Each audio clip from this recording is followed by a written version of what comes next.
You are not beautiful. Not here.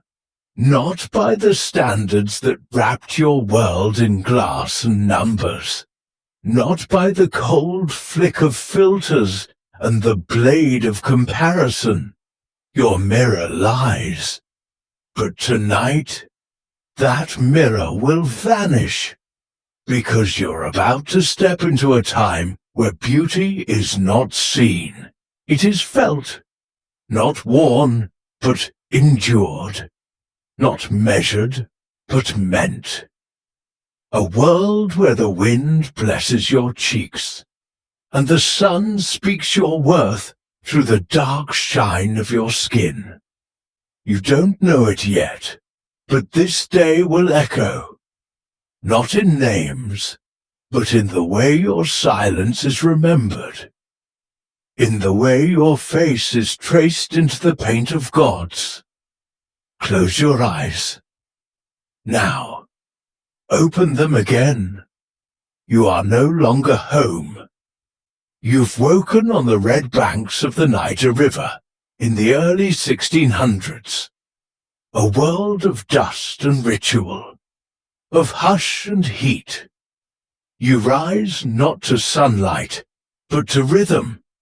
A distant drum, steady, slow, like the earth itself is breathing beneath you, like something ancient wants to speak.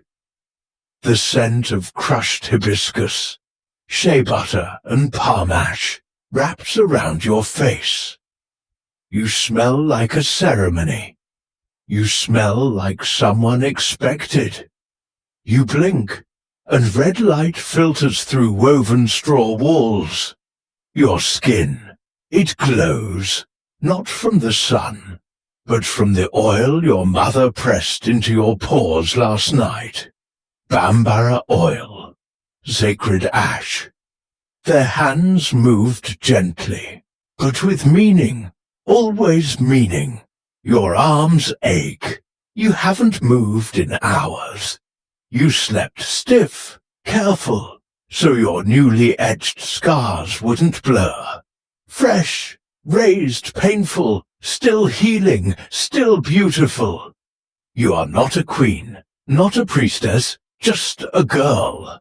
But here, even a girl becomes a monument, carved in skin, written in form, seen because in this part of the Songhai world, beauty is not decoration, it is language. It speaks before you do, louder than words, sharper than questions. Your mother told you, if your cheeks shine, the ancestors will smile. And so, you begin to prepare. A wooden bowl, river water cool against your fingers. You wash not to clean, but to ready the canvas. Ash soap dulls the skin just enough to hold the powder later. Kaolin clay, crushed seeds, a soft ivory dust that clings to your deep skin like morning fog on dark earth. You are told, light only kisses the mat. This is beauty, not youth, not size, not symmetry, but stillness, symbol, memory. Your cheeks must say, I am one of you. Your forehead must whisper, I know my grandmother's name. Your walk must declare, I do not rush. And your eyes must stay soft, no matter how much it hurts. You step outside. The village hums with quiet labor, women squatting, grinding pigment between stone, others twisting hair into sacred shapes, bird crests, curled glyphs, antelope horns, echoes of myth woven into strands. You greet them not with sound, but with a slow nod. Chin lifted, deliberate. Too much movement here is a sign of hunger. Too much joy is unserious. Beauty here is stillness. delivered with purpose. Your cousin passes, her teeth blackened from cola nut paste, a sign of modesty. She smiles. The contrast is sharp, almost divine. She looks like something sculpted. You smile too, but not too much. Your teeth are still white, still unearned. Your mother calls. You kneel. She holds a bone comb, the kind only mothers are trusted to hold. Her fingers part your scalp, drawing perfect lines. Each braid a word, each twist a reference. She hums an old tune. The pull of the comb aches, but her voice softens it. You must look like you were made on purpose, she murmurs. You must carry the tribe's precision. The drums grow louder. There's a ceremony coming. Strangers will arrive. They will watch. They will weigh. And you must not falter. The boys prepare too, their bodies painted in white clay, lines like rivers running across their chests. Their beauty lies in movement, in rhythm, in sweat control. But yours is in stillness, in restraint, in the tension between pain and grace. Your final touch, red ochre, dabbed gently on the curve of each cheek. It burns, but it should.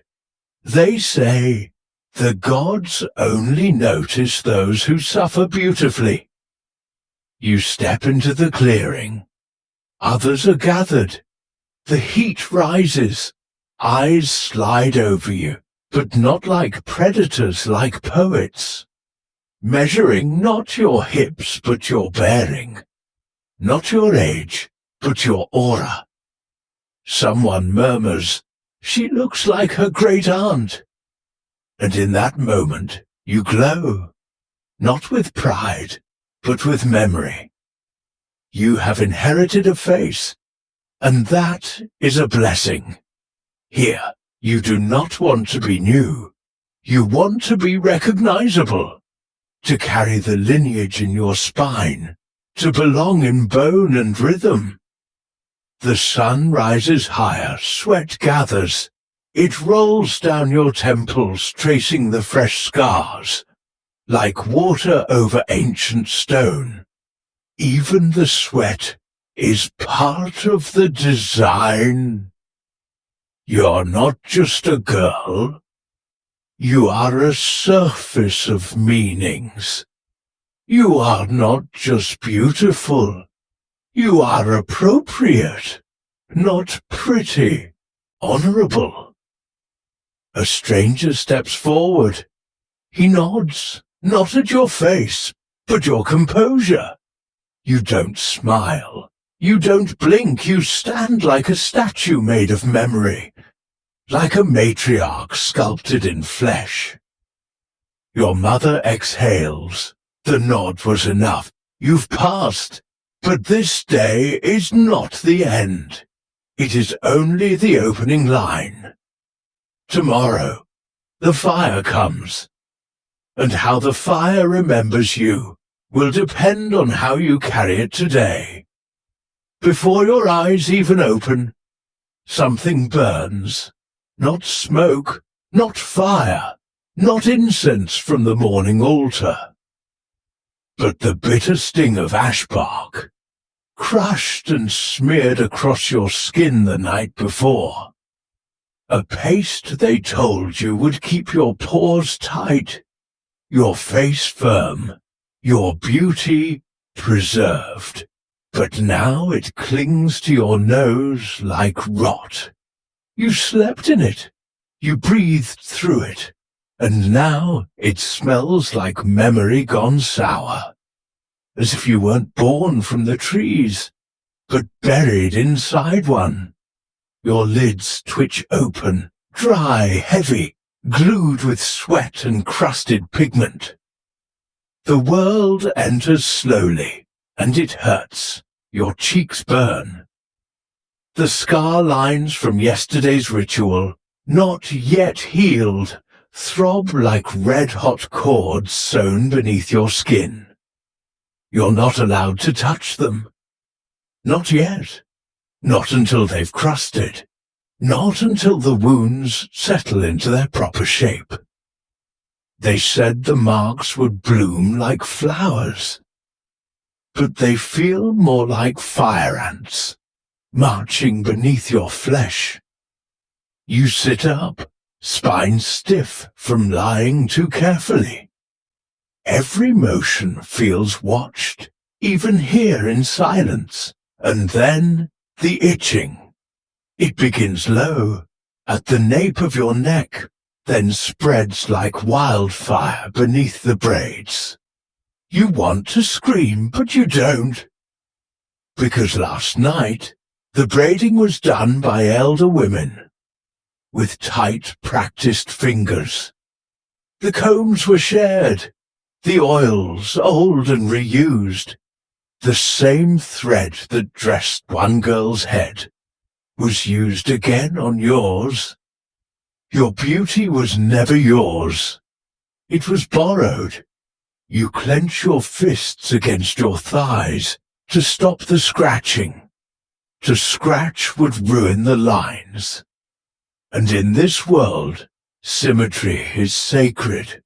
More sacred than sleep. More sacred than sanity. Your mouth is dry, you crave water. But even if you had it, you wouldn't dare drink before reapplying the lip clay. Cracks on the lips are a sign of laziness. A lazy woman isn't beautiful. A cracked mouth is a failed promise.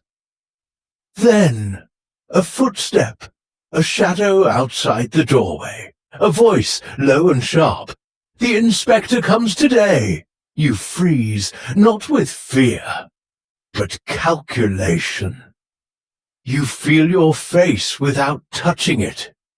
Did your scars scab evenly? Did you slump while sleeping? Is your posture still worth a second look? The inspector isn't royal, but he holds the ledger. And in that ledger, each girl's name rests beside symbols. 3 only. Check mark. Acceptable. Not ready. Discarded. You've never dared ask what happens to the cross girls. But you remember their mother's eyes, how they stared at nothing for days, as if the gods had taken a bite out of their hearts. You crawl towards the basin. The water is already used, a cloudy bowl of spit, pigment, and last night's clay. Still, you scoop it up with slow hands and pat it onto your face. Even the sting, the salt in your wounds, feels right. Because pain here means it's working. You reach for the mirror, not glass. A plate of copper, polished, blackened at the corners with age. It doesn't show your whole face. Only slivers, slices, pieces. But that's all you've ever seen of yourself anyway, parts. One cheek must match the other. Your eyebrows must frame a perfect dot of dye, centered like a sunrise. Your neck held upright, no tilting, no slouching. Pride must live in your spine. You inhale, and the breath tastes like dust and old perfume, like the memory of someone else's beauty lingering in the air. You bind the ceremonial wrap around your chest. It hides your shoulders, hints at your collarbones. Any more is seen as vulgar, any less rebellious. And rebellion is not beautiful here. You step out, and the light strikes you wrong. Too bright, too white. The red pigment from yesterday has darkened overnight. What once glowed like earth now looks bruised. You'll have to reapply, but carefully. Too thick, you're desperate. Too thin, you're careless. No one tells you this part. You must look effortless, but work harder than anyone to appear that way. Your friend approaches, moving slow. She winces, you know why. Her waist was bound with palm ropes last night. Tight, tighter, until her spine straightened like a prayer stick. She fainted. They poured cold water over her feet and said she was cleansing. You don't ask how long she can hold her breath.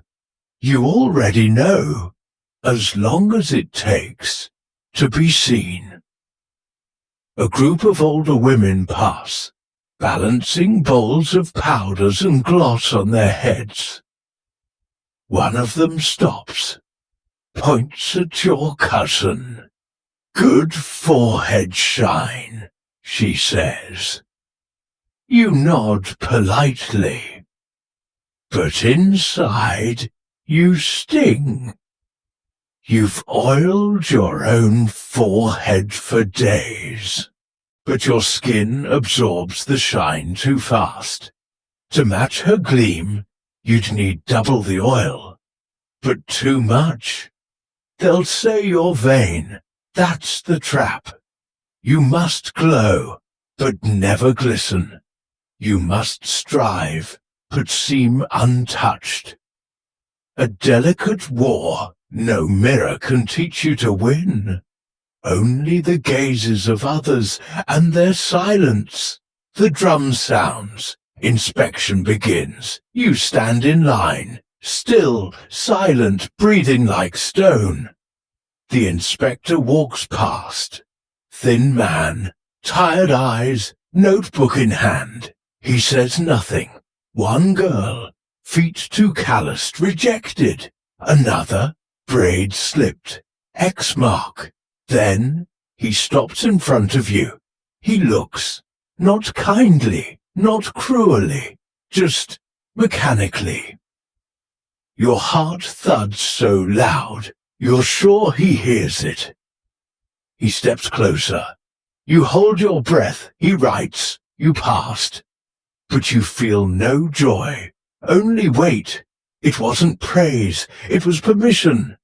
To stay in the game, to keep pretending, keep posturing, keep performing. You return to your hut. Sit slowly, shoulders aching. No tears, they'd swell your eyes, ruin the shape. Instead, you sit with the layers on your skin. Clay, dust, sweat, oil, pain, none of it yours, but you wear it like a second body. Outside, the younger girls laugh, painting their nails with berry stain. You remember when you used to do that, before the rituals, before beauty became a burden. You lean back against the straw wall, let your eyes drift closed just for a second. Your cheek scar throbs, like a heartbeat beneath the skin. And in the silence, you whisper what your mother once told you. You must look like you were made on purpose. But tonight, you wonder, who made these rules? And how much of you must disappear before they finally call you beautiful? Your first mission of the day is the hardest one. To endure beauty long enough for the sun to rise to its cruelest point. To remain composed, not out of peace, but because composure is survival. The moment you stand, the illusion starts to tear. Because movement disturbs the softness.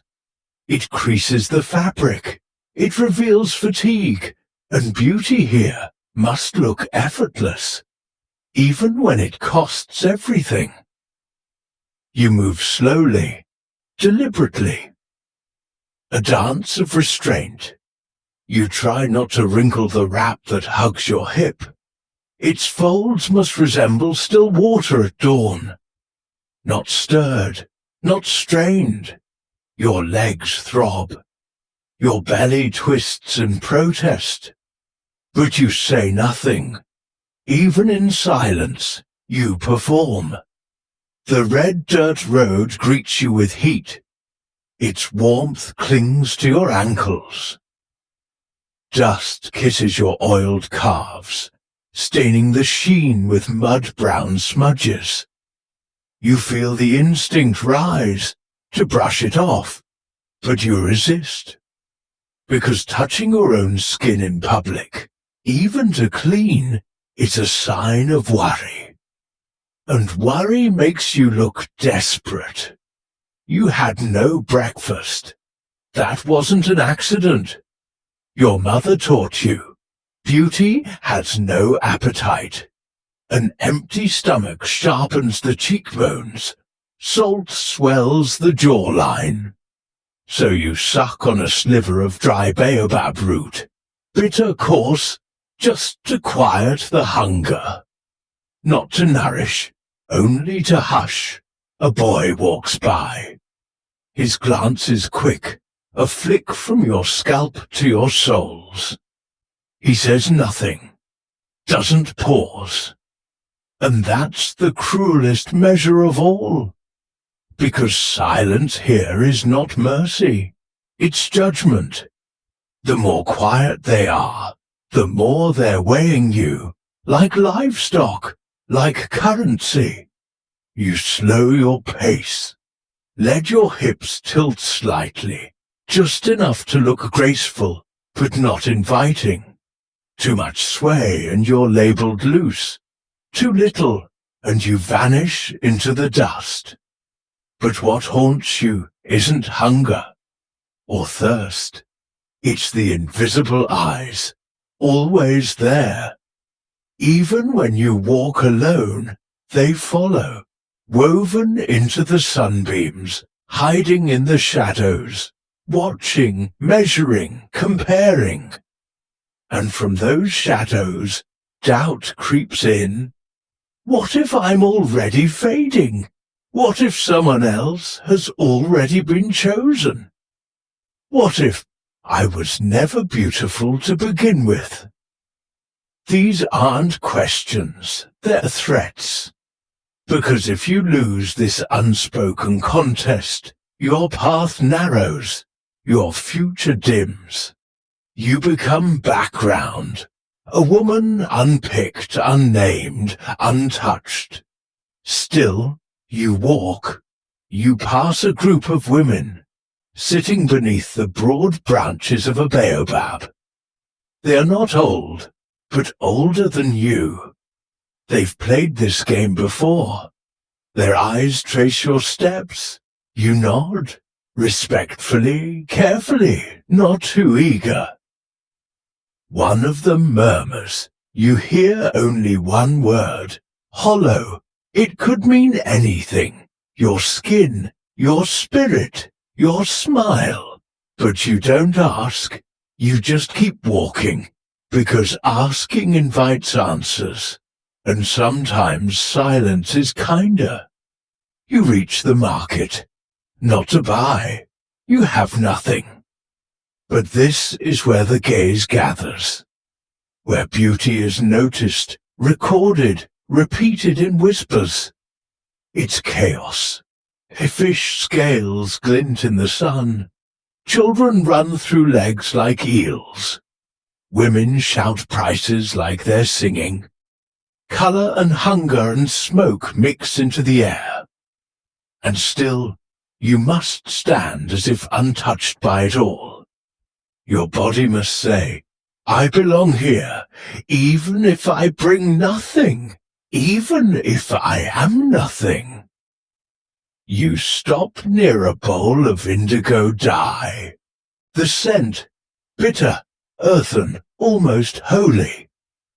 A girl beside you gets her nails painted, blue like river shadows.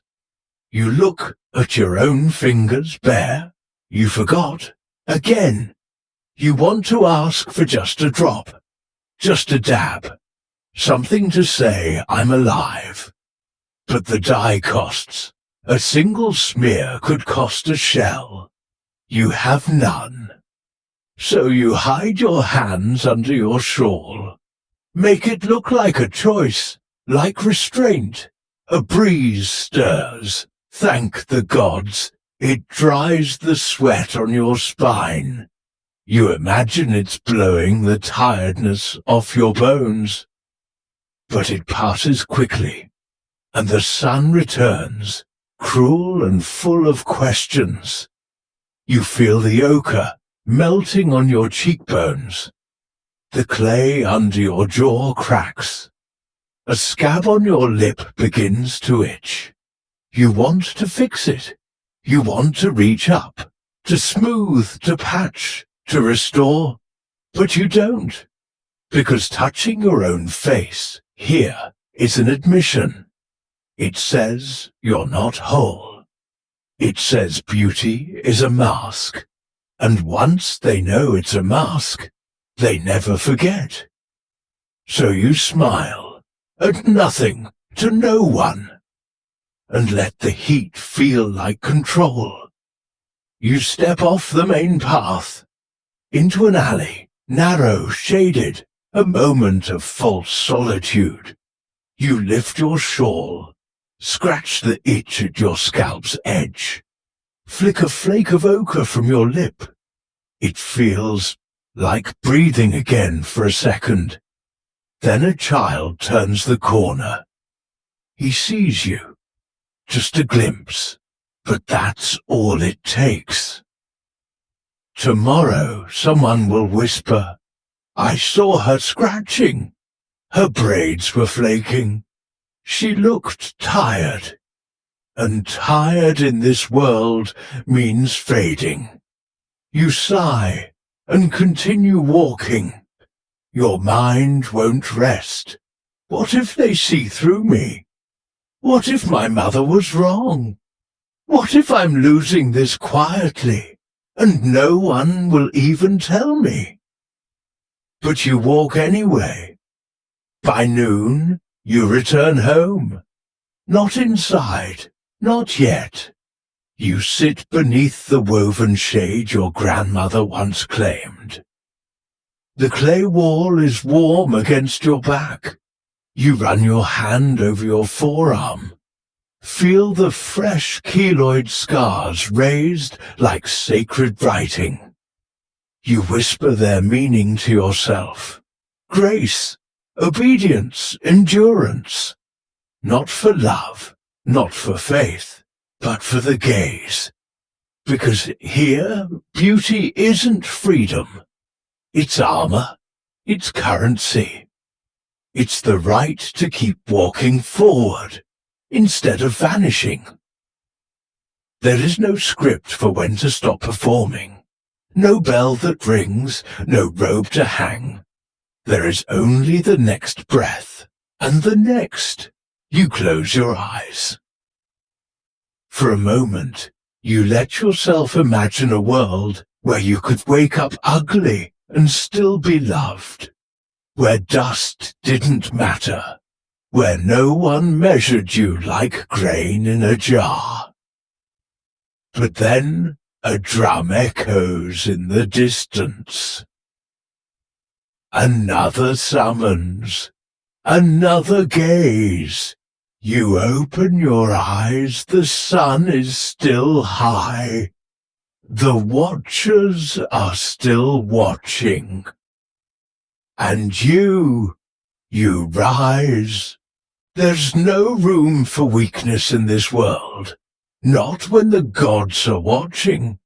You don't always feel their gaze, but it is there, in the hush between footsteps, in the way a breeze moves the dust before your feet, in how the fire flickers when you enter the room.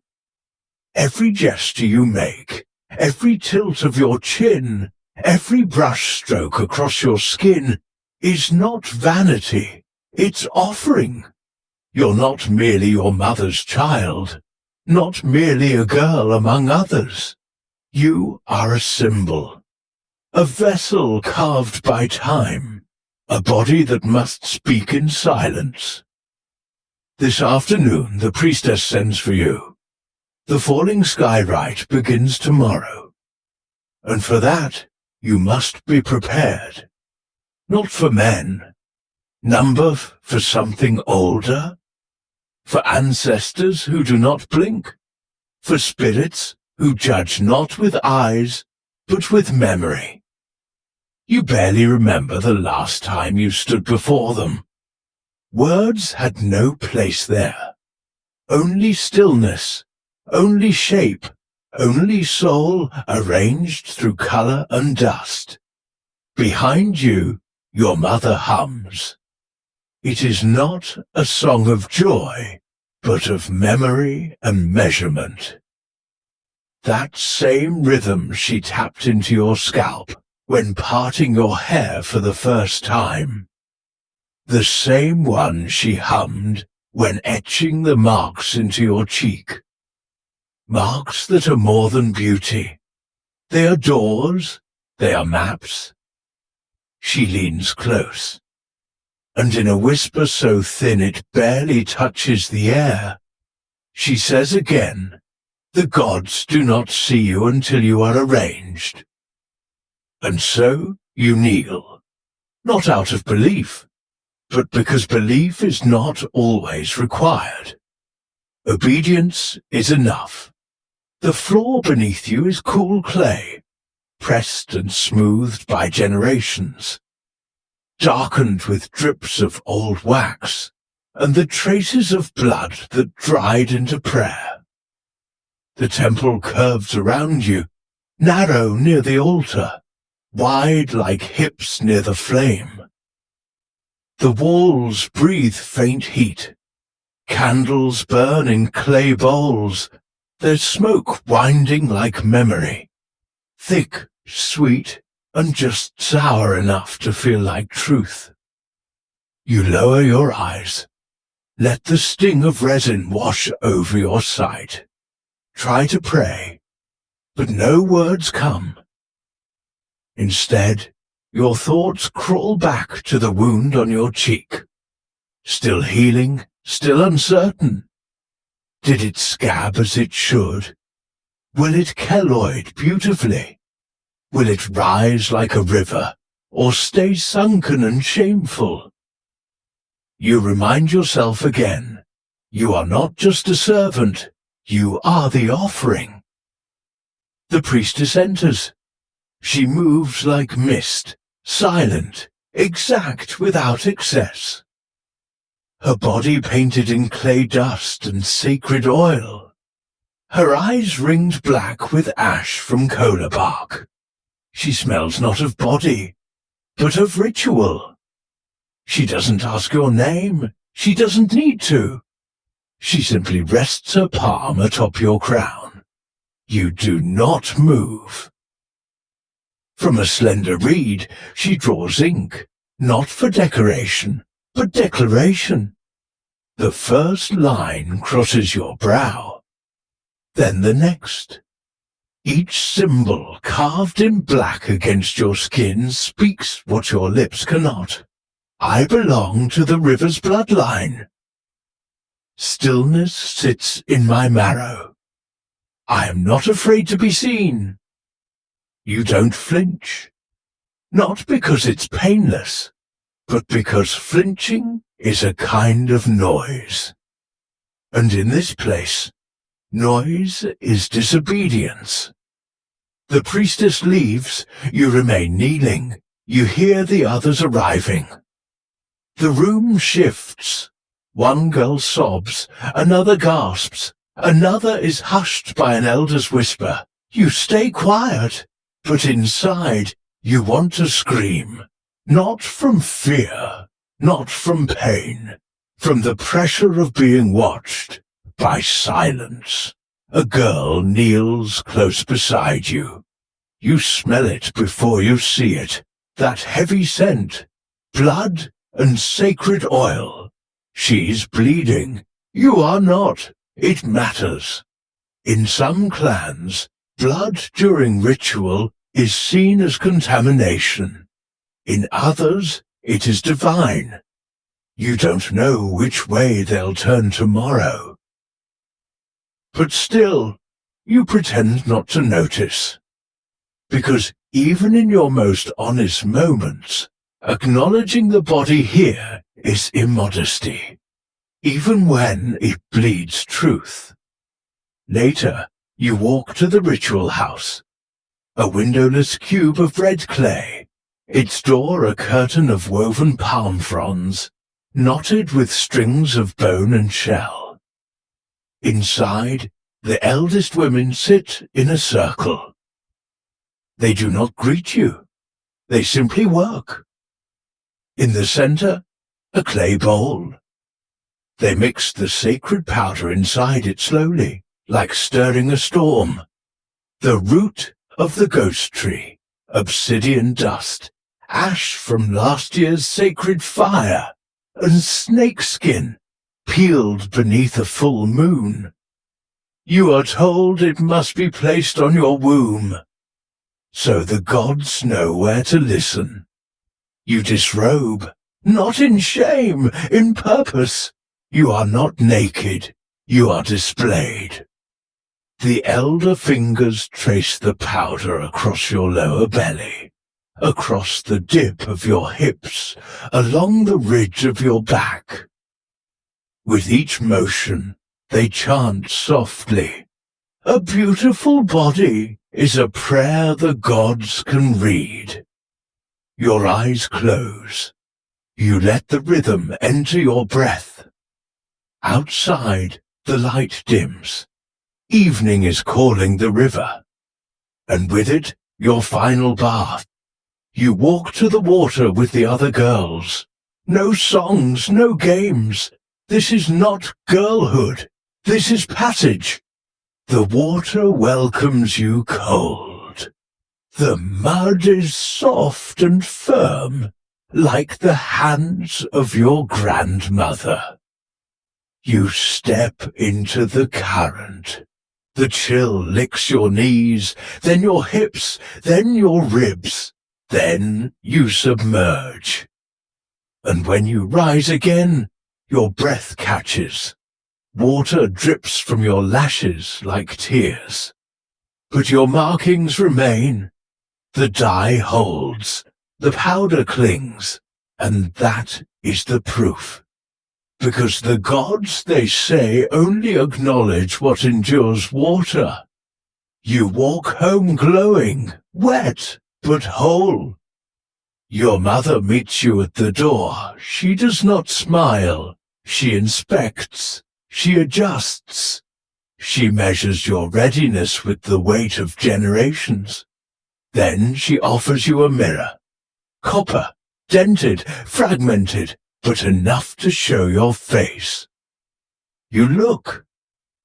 And again you whisper the anchor.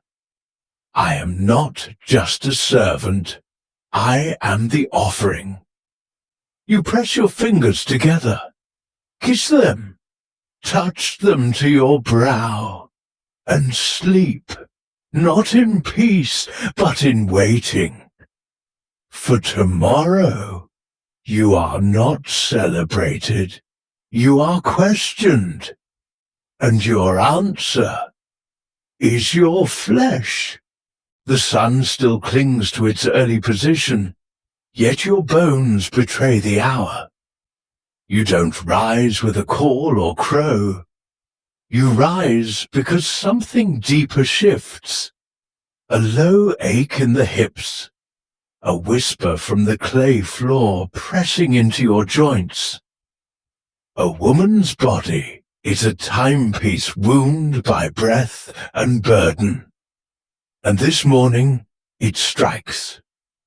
Your spine cracks softly as you rise, not in pain, but in inheritance. This is the sound of centuries passed down through the curve of your back, shaped by work, by want, and by waiting. The linen wrap slides over your chest. It's not heavy, but it signals a crossing. From the warm hush of dreams into the crisp demands of daylight. Outside, the world has yet to break open. No children cry, no dogs snarl. Just the breath between sleep and sound. You pass your sister curled like a soft question. You step beyond her, into the damp breath of morning. The cold greets you, but you've known its teeth since girlhood. Your first offering is to water. The clay jug rests along your spine as you walk the worn earth. The well is far, but everything is far. Nothing close comes easy. Your bare feet greet the dew-soaked path. You pass other women, each balancing water on her crown like quiet queens. No one speaks. This is a sacred hour, where silence is posture and grace is carried, not spoken. You reach the well and kneel.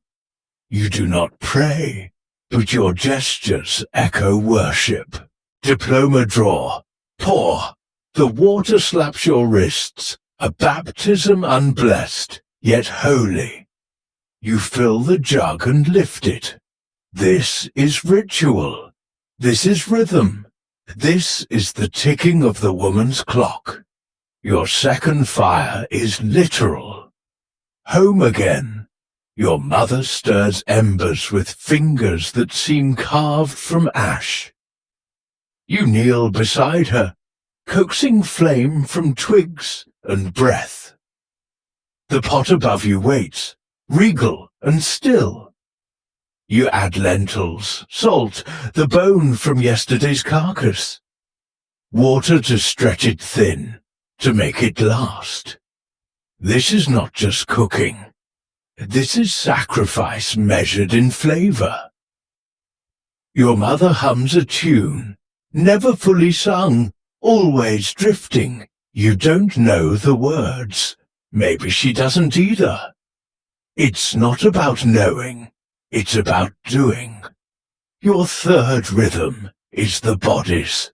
The bleeding began 2 sunrises ago. There is no secrecy, no shame, only the cloth, the rinsing, the ritual.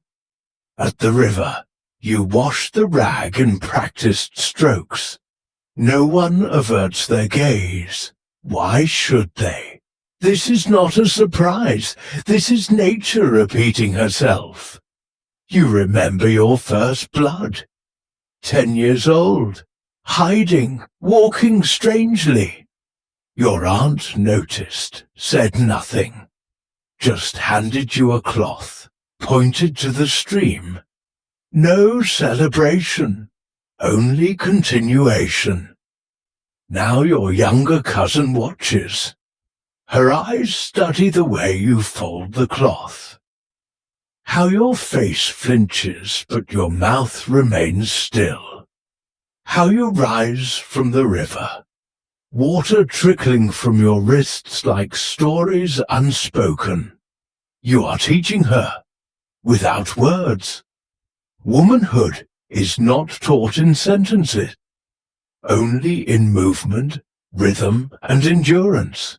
Your body is not a secret. It is shared terrain. By midday, your aunt requests help.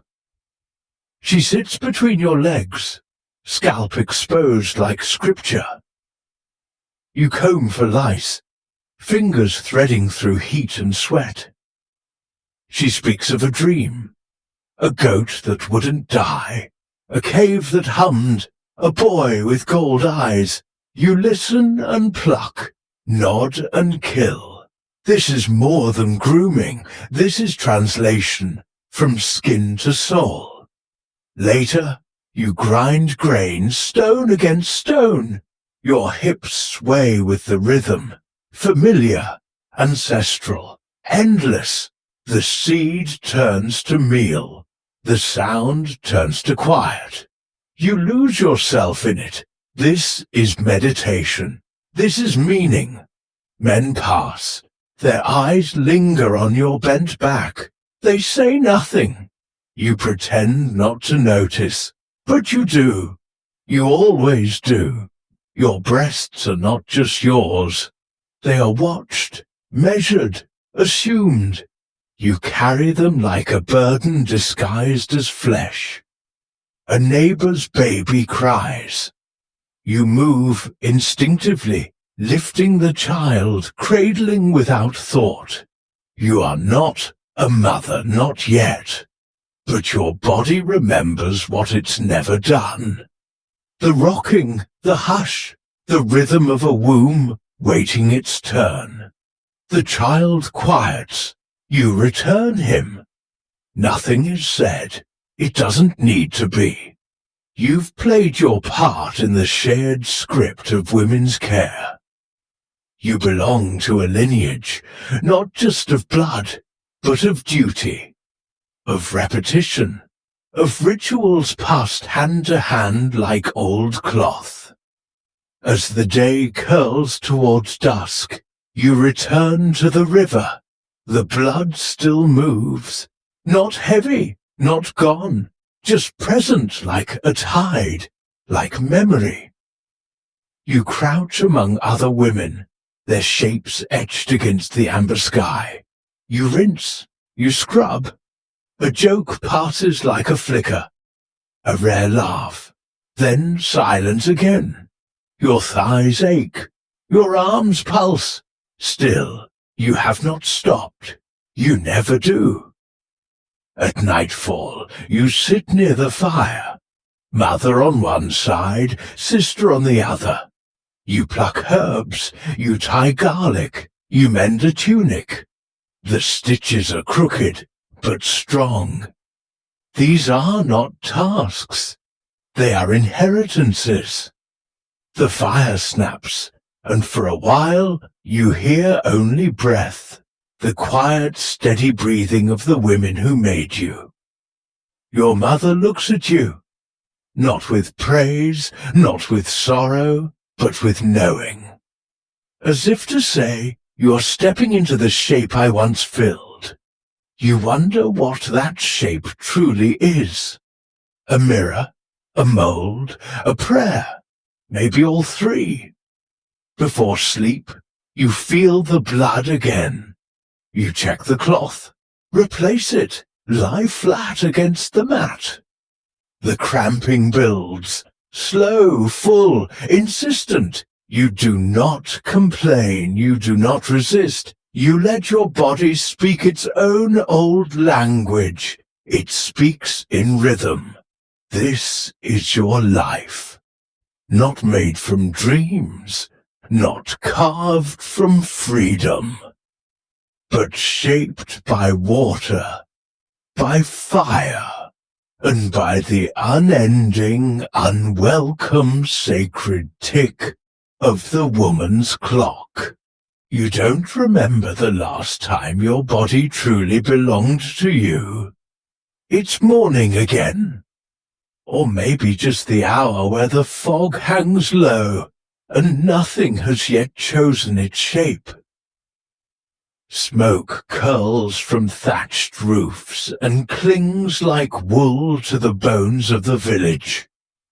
A rooster crows, not proud, not loud, just tired, like the rest of you.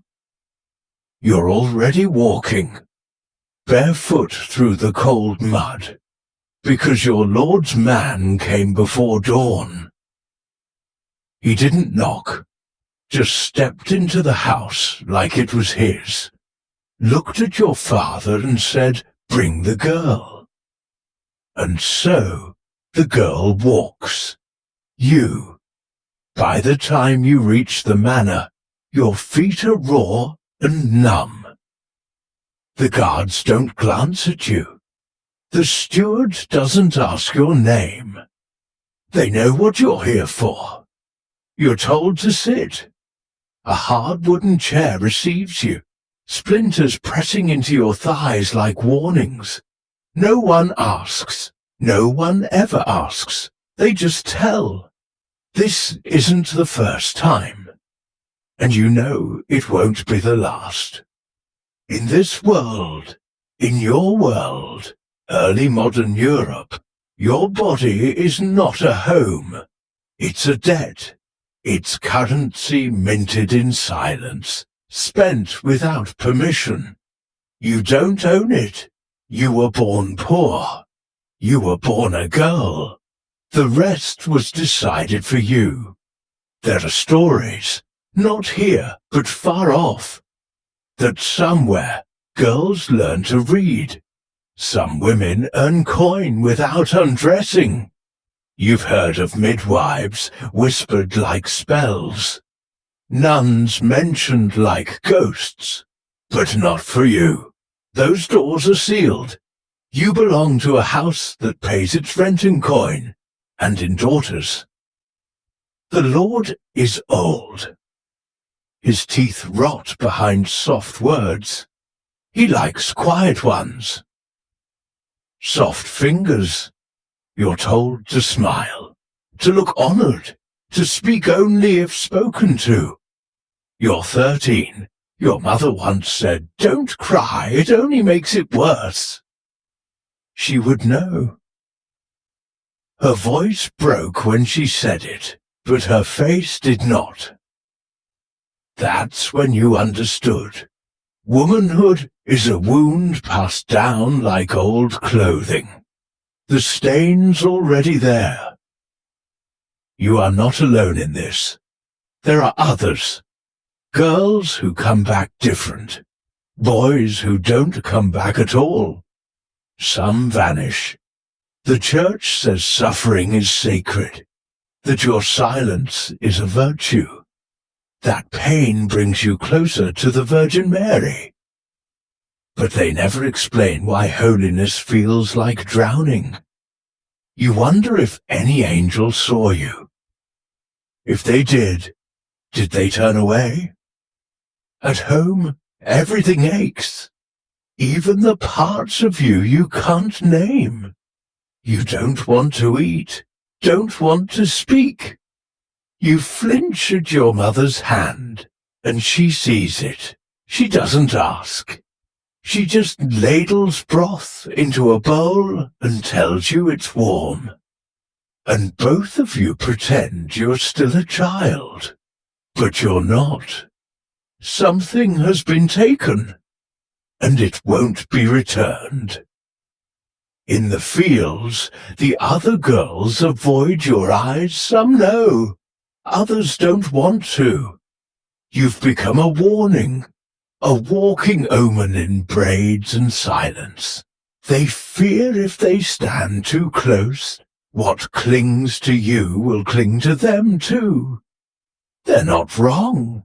The boys, some laugh, most stay quiet. None speak for you. They are afraid too, because if they raise their voices, they'll be sent away. To war, to ships, to work under lashes and iron. In this world, silence is survival. There is no court, no justice, only whispers. Only girls like you, learning how to vanish without leaving. Your body grows thin.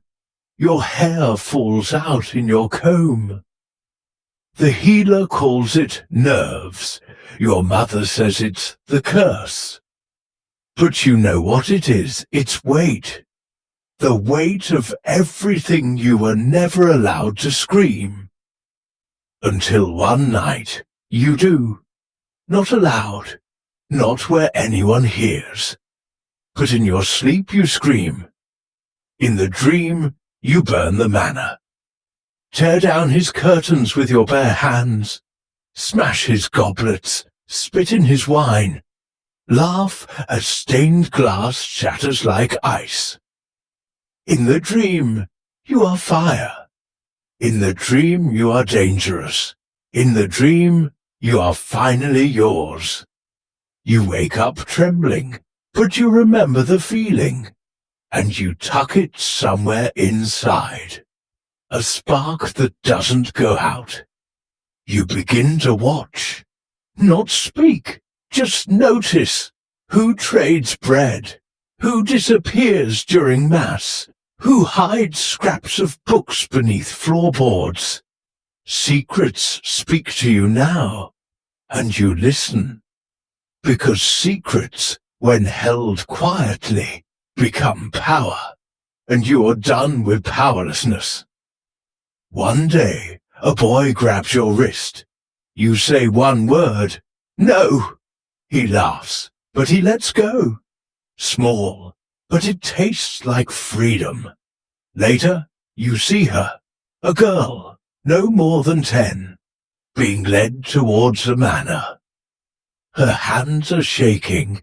Her eyes find yours. She is you. You move. You break from the line at the well. You run to the steward. You say, "The granary's on fire." He runs. There is no fire, but it's enough. The girl is brought back outside. Word spreads. The Lord had a seizure. No guests for a week. You say nothing, but inside you smile, because not all rebellions need torches. Sometimes they begin with lies told for the right reason. Your body still aches. Your soul is still bruised and stitched with silence. But now you carry something else. You carry memory. You carry rage. You carry possibility.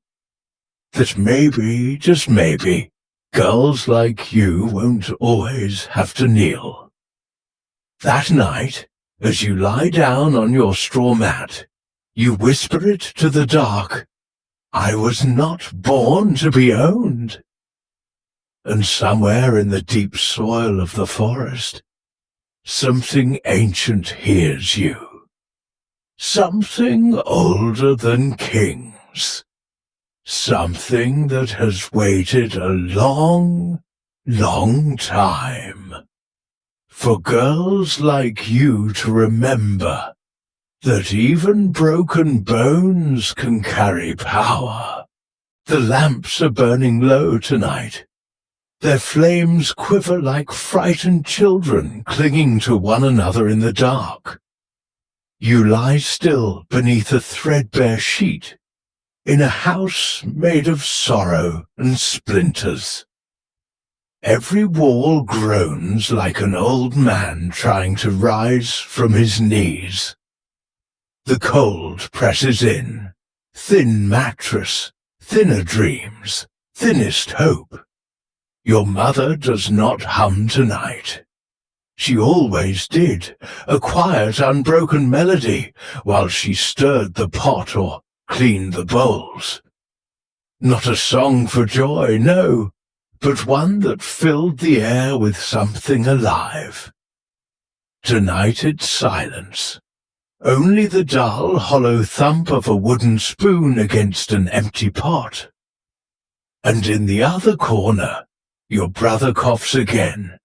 You start counting. 1, 2, 3, like thunder counting the miles from lightning. It's in his chest now. You can hear it rattling behind his ribs like coins in a dying man's purse. Tomorrow the priest might come, not to heal, not with medicine, with rope and linen to wrap the dead.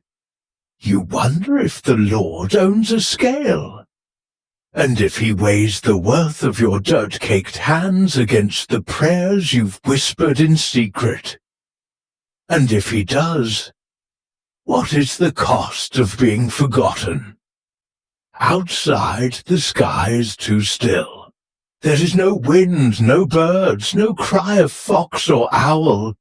Even the trees seem afraid to breathe. You step out barefoot into the frost-kissed earth. It cracks beneath you like thin ice over a grave. You see your neighbor. He's dragging a dead goat toward the forest, glancing over his shoulder like a thief. But there's no one to see him, except you. You watch him disappear into the trees, and you wonder, is it truly theft, if you've already lost everything? Is it sin, if your hunger speaks louder than the scriptures? You know already, these are not the questions priests answer. They answer with order, and order carries a whip. High above the village, the manor still burns its warm orange light, like a star that refuses to die. They never go hungry up there, never feel frostbite gnawing at their toes. Even their dogs are fed better than your brother. You've dreamed of that house, but not in longing. In flame, you dream it burns.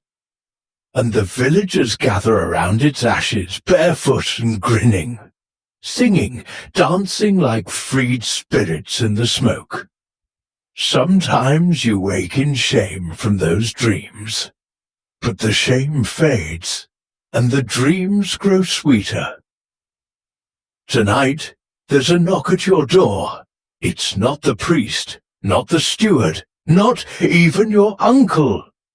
It's Leva. She steps inside, pale and panting, her eyes wild with something you can't quite name. They're planning something, she says, just that. You don't ask who they are. You already know. The miller's boys, the blacksmith's apprentice, that shepherd with one hand, but the sharpest eyes. Boys who once played with sticks and stones now speak in lowered voices, shaping those same stones into something else. They say it's time, Leva whispers. You watch her face in the candlelight. There's something old in her gaze now, like the flame of a housewife who once fed children and now feeds fury. You nod, and she leaves, back into the dark. Midnight comes like a shadow slipping beneath the door. Your brother burns with fever. Your mother rests a hand on his chest, counting the breaths, just as you did. Each breath, a battle. You rise, wrap your shawl, and step outside.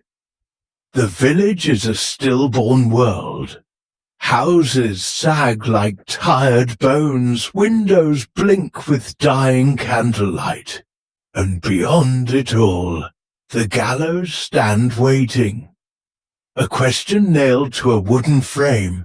Who dares? You walk quietly, past doorways of whispered prayers, past sheds where rats feast on old grain, past graves without names, and then you see it, the ruined chapel.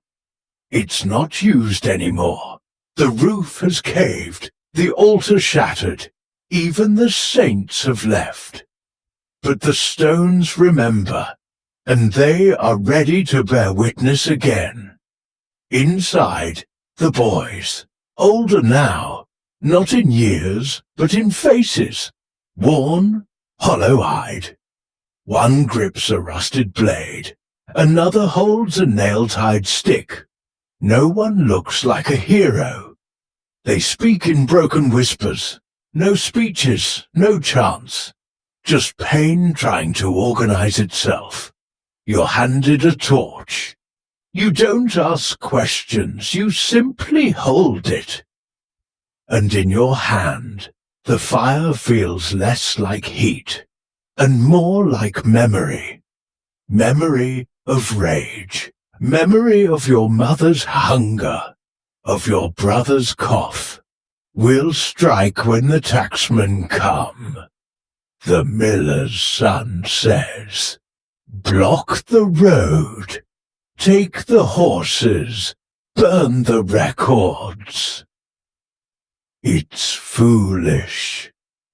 It's fragile. It's fate. But still, you hold the torch. At home, your mother sees the smoke in your eyes. You smell like something that's already burned, she says. You say nothing. She stares long and then whispers, if you go, don't look back. You kiss your brother's forehead just once, then vanish. The day arrives too soon, too late. The tacksmen ride in like they always do, slow, smug, armored, as if the world bows beneath their boots. But the world has changed. They are met with closed shutters and then rocks. A scream. The first torch flies. Yours. You don't remember throwing it. Only the heat. Only the way your body moves like it was built for this moment. Not for farming, not for kneeling, but for flying. The records burn. The horses flee. The tacksmen fall. Only one escapes. And by morning, you are no longer a name in a village. You are a crime. You are a whisper. You are gone. Into the trees, into the mountains, into the wind that carries stories. But stories carry weight. The steward returns with soldiers. They drag men into squares. They whip backs until flesh sings. They hang boys who never even raised a fist. Lever vanishes. So does the blacksmith's apprentice. Your uncle is never seen again. But you are no longer in that world. You have passed through the veil. You have become a myth. A question that refuses to be silenced. What if we stopped kneeling? They give you many titles. Baron, used, lonely one. Too much, too little. Danger to households. Shame to ancestors. But really, you are something far more dangerous. You are unowned. No husband, no patriarch, no grip around your throat. And that makes you frightening. Because you are no longer part of their sacred design. You are a thread that has slipped from the loom. And loose threads, they can unravel whole tapestries. So they find you a cage. They call it a retreat, a holy place, a penance house. But it is a silent prison. There, you speak only in whispers. You live in rooms that echo nothing. You sew temple garments by moonlight and recite prayers until your tongue forgets the taste of rebellion. There are no mirrors, no perfume, no stories allowed. Speak of desire, and you are shamed. Speak of injustice, and you are punished. Speak of nothing, and they are pleased. But even in silence, you remember. You remember the girl who bled into her wedding sheets at 15. You remember the courtesan who loved once, too loudly, and vanished by morning. You remember the widow with a fire in her heart, drowned in a well-called honor. These are not cautionary tales, they are seeds. And inside you, they begin to sprout. You write, though there is no parchment. You write inside your breath, inside your stitching, inside the pauses between your prayers. Stories bloom, of girls who choose themselves, of women who make healing their legacy, of matriarchs who teach astronomy instead of shame. You become a whisperer. You pass your stories to the laundry maid, who passes them to her daughter, who sings them while grinding millet. The tales carry, like the scent of jasmine after rain, soft, unstoppable, and sometimes you find others not in palaces, not in festivals, but under neem trees, beside drying saris, in the places where women catch their breath.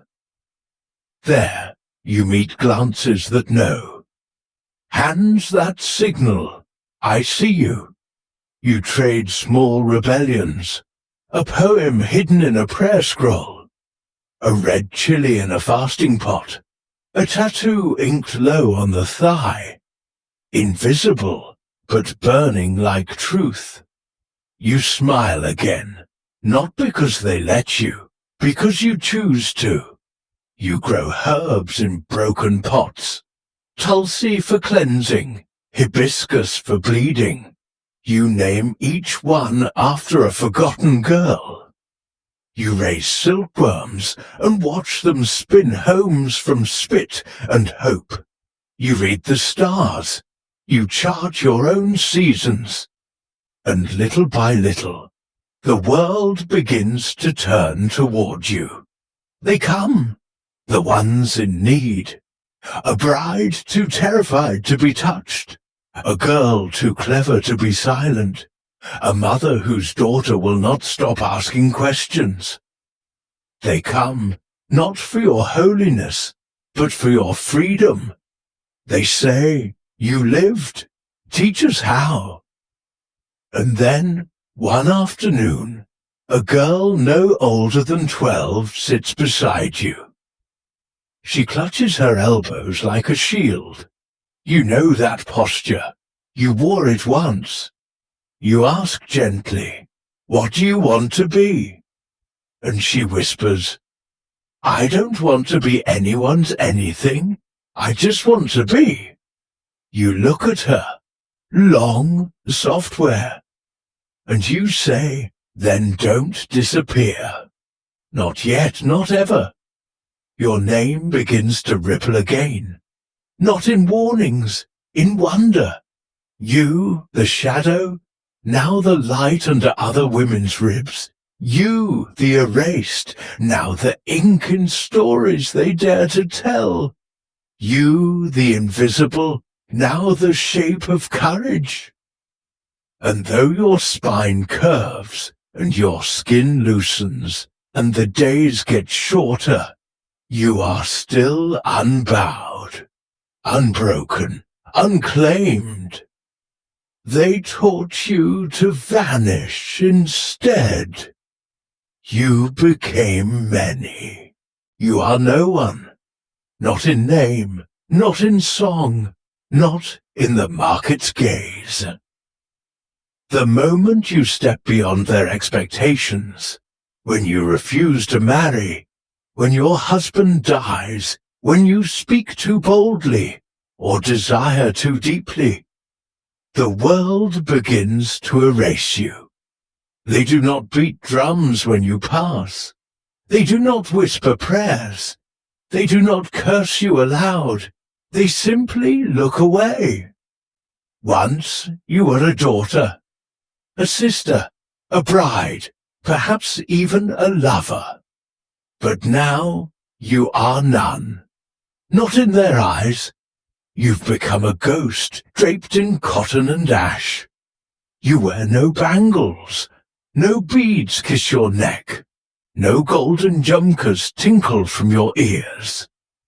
The cloth that cloaks you is plain, dyed in the color of smoke, as if to say, don't look, don't remember. Even the sun forgets your name. You never truly had a name, not one that made it past the bones of time. Maybe your mother whispered it once, between blood and breath, as she curled around your newborn body, as if saying your name could root you in this world. Maybe it was sewn into a sleeve, in soft red thread, a thread long since frayed away. But no census marked it, no scroll inked it, no poet deemed it worth their ink. You were born into the class that tilled the land, scrubbed the stone, warmed the beds, and was forbidden from owning even a shadow of what they touched. They taught you not to speak, but to vanish, how to walk without sound across paper floors, how to bow until your breath hit your knees, how to lower your eyes before a nobleman's dog, and even lower for the nobleman himself, how to smile when hands groped you, even when your body winced and your spirit quietly floated away. In those high-walled mansions with whispering courtyards, you polished wood with your breath. You scaled fish with aching fingers. You served sake to men bloated with vanity, who giggled about war and legacy, while you cleaned the wine they spilled. The women fanned themselves beneath silks stitched with golden cranes, your robe stained with fish oil, stiff with sweat. You did not dream of beauty, or art, or poetry. You only dreamed of one thing. A day where your body wasn't touched without permission. There were no books, no scrolls, no tutors. Only whispered warnings and bruises turned into lessons. You learned how to sense a man's mood from the pace of his feet. How to prepare tea or silence, depending on the tilt of a shadow. How to undo a belt without letting your eyes rise. If you were a girl, you were taught by older women, women with tired eyes and hands like cracked porcelain. How to please guests, how to blend herbs for delays, how to swallow pain and keep the smile painted on. If you were a boy, your silence was currency, your pliability was survival, and your fear was expected. They never used the word abuse, never called it rape. They said it was your role, your fate, your place, and so you mastered the art of breathing without presence, of existing without being seen. The words you knew were born in kitchens, smoke and soil. They were not noble kanji, not the refined verses of court poets. You spoke in the sharp syllables of labor. Hold this, boil that, don't look, don't cry. The world had no ears for your voice. The records praised emperors and generals. The paintings showed dancers, priests, mistresses, never you. You were a skipped beat in a verse, an invisible ink mark on a scroll, a comma where a name should have been. And yet, despite being ignored, nothing functioned without you. The fire in the brazier was yours. The slippers by the door, your placement. The scent in the mistress's room, your arrangement. the guest's warm welcome, guided by the tilt of your head. And still, when guests praised the home, they praised the master. When the baby grew strong, they honored the bloodline. When the house prospered, they thanked the gods, never you. You were the breath in the walls, the warmth in the rice, necessary and unseen, because they reminded you that you had a face. And a face meant, once upon a time, you had a dream.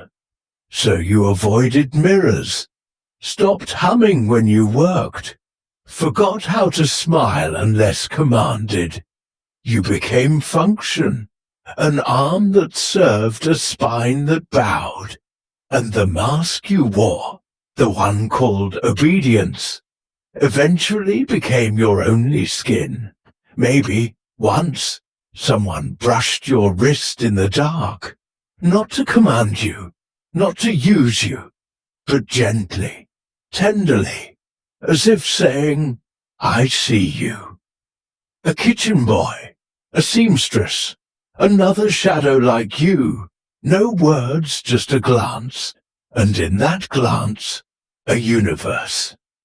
You held that glance like a relic, because it meant you were still alive.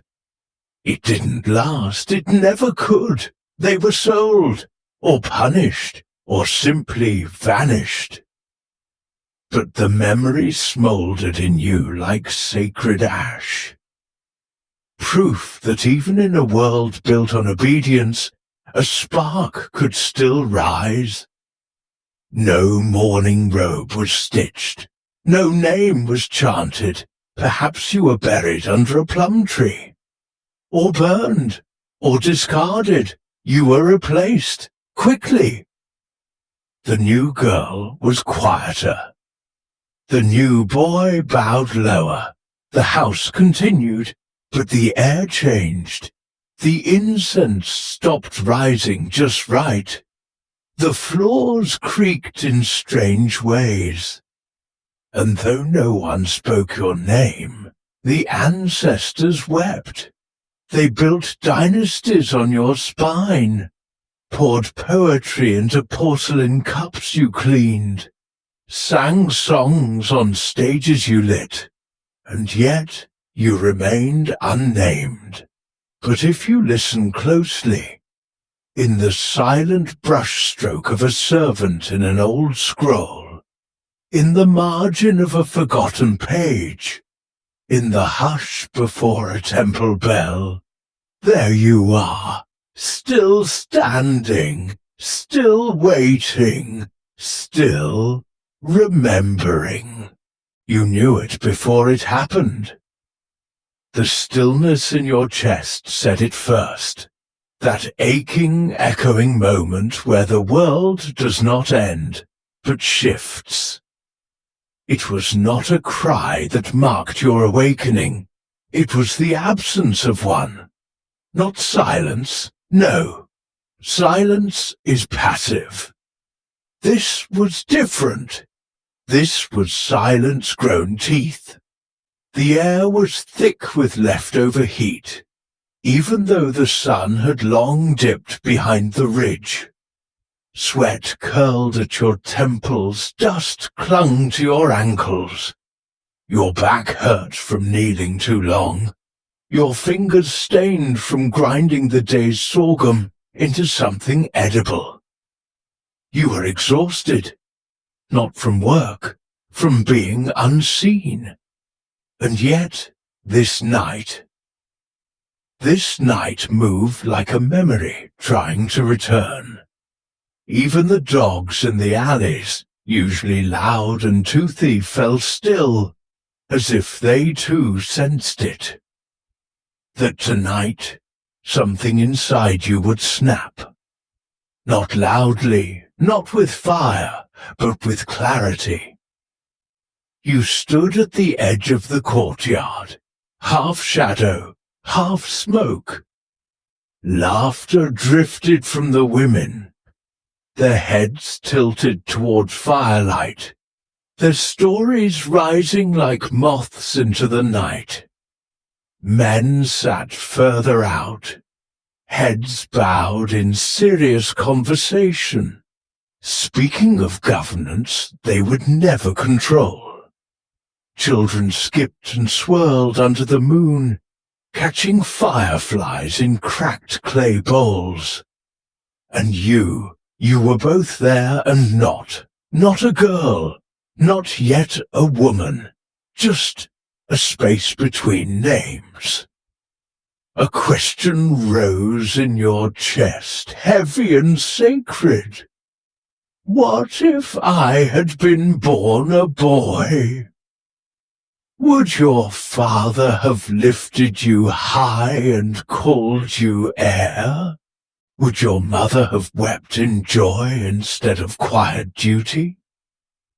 Would the midwife have praised your limbs instead of whispering disappointment under her breath?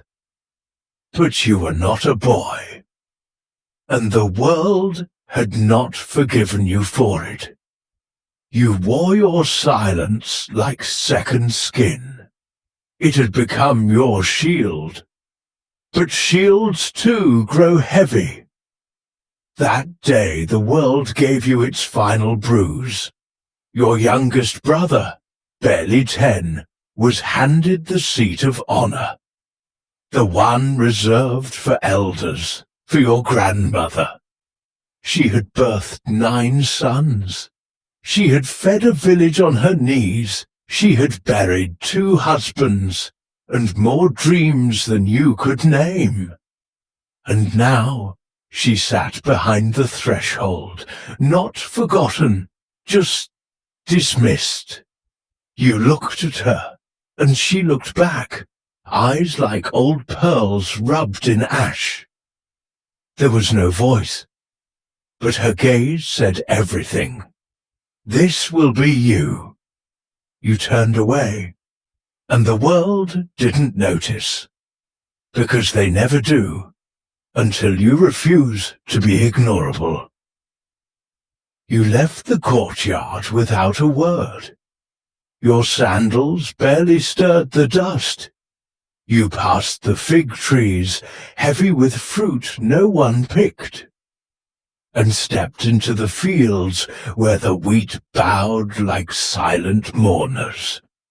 You weren't running from the house, not really. You were running from inheritance, from the story etched into your bones, that you were born to be given, to be married, to be emptied. But tonight, your body remembered what your heart had tried to forget, that you were not born to vanish. Your feet led you to the old shrine at the hill's edge, abandoned, crumbling. The elders said spirits roamed there. You hoped they did, because tonight you needed someone who wouldn't ask you to kneel. Inside, the air was colder than the night. The stone walls still held echoes of offerings long forgotten. You didn't pray, you didn't plead, you remembered. Each memory lit up like a match. The day they tore your doll in half, said girls didn't need pretend babies when real ones would come. The first time a man stared too long, and your mother said, "Cover yourself, don't tempt." As if your body was a curse you'd cast. The night you first bled, and they whispered it was time to be careful, but never told you why your body hurt so much for being holy. You knelt, not in reverence, but in grief. You mourned all the selves you had buried to belong, all the names you were never allowed to have, all the fire you had swallowed just to stay loved. And then In that silence thick with ghosts, you stood up, not taller, not braver, just aware. The earth hadn't changed, but you had. You walked back before sunrise. The dew clung to your hem like blessings. Dust painted your arms in sacred ash. You moved like prophecy. Your mother was the first to see you. She didn't say a word, but her eyes widened, not in fear, in memory. Because once she had walked that same path, but turned back. Your grandmother didn't speak either, just a nod, the kind that breaks chains. That morning, you served tea to the elders, not kneeling, standing, not with rebellion, but with presence. They frowned, but none dared correct you, because something sacred had shifted, and they felt it, even if they couldn't name it. Later, your little cousin came to you, the one with red string in her braids and questions in her eyes. She leaned close and whispered, "Can you teach me to be like that?" You smiled, a smile full of every answer you were denied. And now, finally free to give. You still cooked, still fetched water, still answered to girl. But now you were something else too. Unwritten, and what they cannot name, they cannot own. This was your turning point, not with sword or scream, but with stillness. You had returned, not to conform, but to exist. Not louder, but impossible to erase. Because the loudest scream is the girl who comes back and stays. Night comes, not with noise, but with hush. Not with arms outstretched, but with breath, slow, quiet, full of things unsaid. You sit by the hearth, not for warmth, not any more. The fire has died down to its final embers, little flickers of orange clinging to the clay walls like forgotten lullabies. Above, the moon hangs in the sky, pale as a scar. Thin clouds drift past like ghosts. And all around you, the night begins its song. Crickets in rhythm, dogs in the far-off dark, a baby's cry, brief, then gone. The world shrinking into its silence again, but you don't lie down yet, you never do. Because sleep is not safe. Not because of shadows, not because of spirits, but because dreams remember what you swore you would forget. You stretch your legs, worn from the crouch of labor. Your shoulders hum with dull pain, the kind earned from grinding millet, from lifting, bending, surviving. Your hands are stiff, split in places, rough with 100 tiny cuts, none of them important enough to mention. Still, you rub oil into them. You always do, not because someone will touch them, but because no one will. There is a ritual in this hour. You untie your head wrap slowly. The cloth, once a crown by day, falls now like surrender. Your wooden comb, old smooth from years of use, drags gently through your hair. Each stroke is a memory, a prayer, a plea for softness. You wash your feet with cold water, letting it run over your toes like tiny rivers, carrying the day away in silent streams. You wrap your cloth tighter, not for modesty, but for the comfort of holding yourself together. Because even now, even here, you feel yourself slipping, like smoke, like song, like history. You light a bit of dried resin. Its scent rises, sweet and earthy, curling upward into the thatched roof, like words never spoken. You whisper, "Let me rest tonight," without remembering. Tonight, you sleep alone. Not because there is no husband, but because there is no reach, no turning toward, only distance in the shape of a man. And strangely, that distance feels like peace. You lie down upon the mat. It smells of dust, clay, woven fibers, time itself. Your fingers find the edges, tracing the same frayed pattern your mother did, night after night, until her final breath. You wonder how many of her dreams are still woven in these threads, still waiting, still warm. You close your eyes, and the memories come.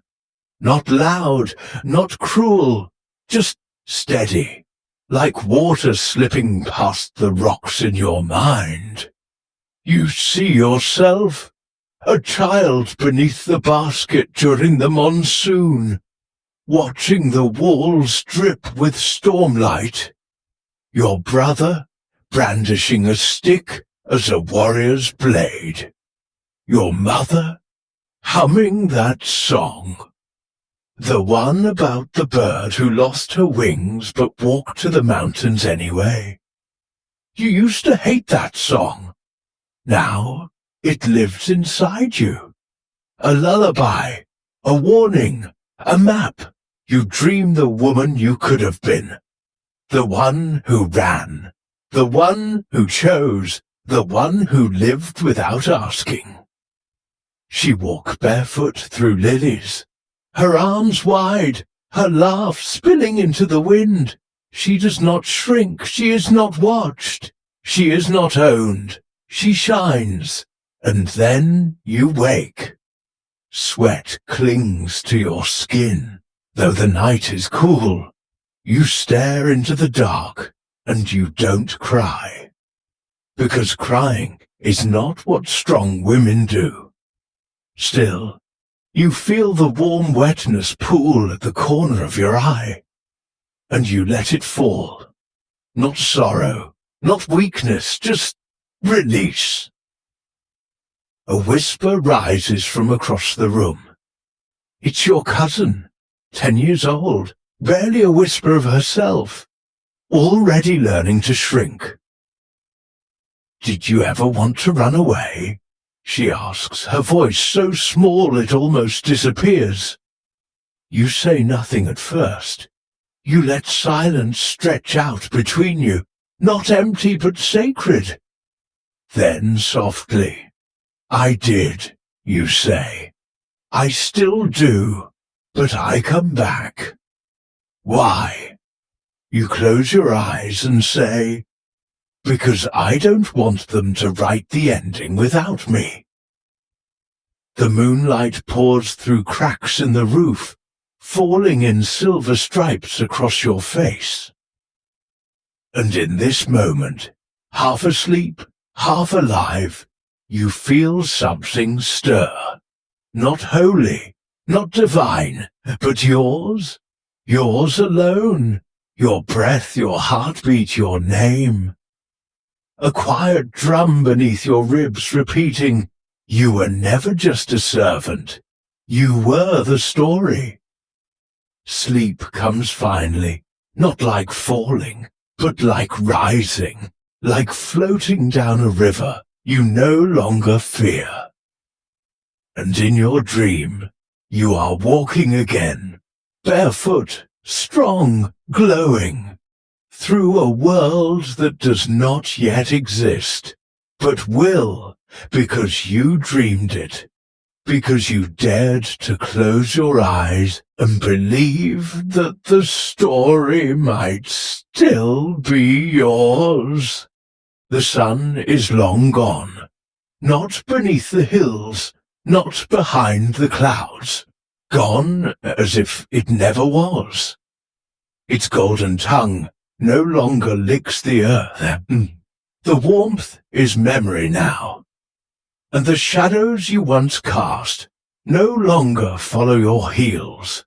They stretch instead from the memory of men, and you are one of those memories now, unheld, unnamed, unwritten, but still real. You sit beneath the whispering sky, where stars appear not as lights, but as eyes. Old eyes, patient eyes, eyes that watched your first cry, and now watch the closing of your breath. The ground beneath you still holds the echo of sun-warmed hours, but the air is growing thinner, colder, deeper. Everything unravels in reverse.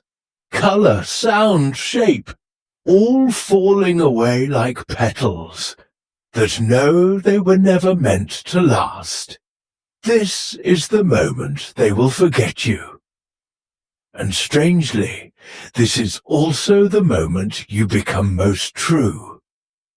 You do not go out with a bang. There is no trumpet, no chorus, no story etched in stone. You do not leave the world like a storm. You leave like mist slipping off a pond at dawn. Gradual, unnoticed, soft as a whisper trapped in wool. No flag flies for you, no sonnet, no carved name. Even the earth does not take note of your leaving. And yet, the earth remembers you more honestly than men ever did. You were not built to blaze. You were built to burn slowly, quietly, lovingly. All the things you thought might hold you, your name, your labor, your silence, they don't echo now, because echoes return. And you are only going forward. They said every story ends with purpose. But this doesn't feel like an ending. This feels like fading mist, like steam rising from a clay bowl, like the warmth left behind where no one sits anymore. Look at your hands, even if they tremble. See the soil beneath your nails? That's not dirt, that's memory. Your palms carried babies, baskets, bitter herbs, and grief. Not heroic, just necessary. But even necessity has a season. And now your breath slows, your words fall away, and no one remains to hear them. But maybe, just maybe, you didn't need an audience. Just a moment of being heard, and you were. The world never promised to remember you.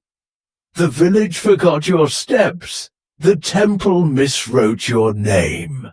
Even your bloodline may forget your story, but nature remembers. A moth lands gently on your knuckle. A crow cries from the fig tree. A breeze pauses at your knees, and the world whispers, "Thank you. You were never a mistake. You were built to dissolve. Not to be remembered, but to remember. To carry the smallest wonders, the glow of dawn on a leaf, the bubbling of soup at dusk, the laughter of a child, the quiet grief of a mother." That rhythm, that repetition, was the closest thing to holiness. They will forget the mole on your chin, the way your braid smelled in rain, the way you sang when no one listened. They will forget, but that was the real you, the story that was never written, only lived. Somewhere, a girl dreams of you and wakes in tears. Somewhere, a crooked path follows your steps. Somewhere, your prayers still echo in the taste of well water. You're not gone. You are simply not seen, like stars in the daytime. And as you slip from the world, you're given one quiet question. Would you do it all again? Would you rise into fog, hold the dying, bury the child, sing into silence, be invisible, and still be kind? And your answer doesn't come from lips. It comes from breath, from soul, yes. Because to vanish with grace, to disappear with gentleness, to leave no mark but love, that is the greatest act of being. You were never built to be remembered. You were built to feel, to carry, to care. And that was enough. The stars press close now. Your last breath rises, not fearful, just free. And as the world forgets you, it also forgives you.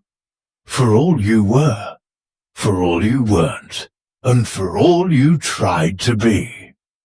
You lived in a world that was never built to remember you. But somehow, you mattered anyway. And maybe that's the point. So take a breath, close your eyes, and remember yourself, not as history would write you, but as you would whisper it, back to the stars.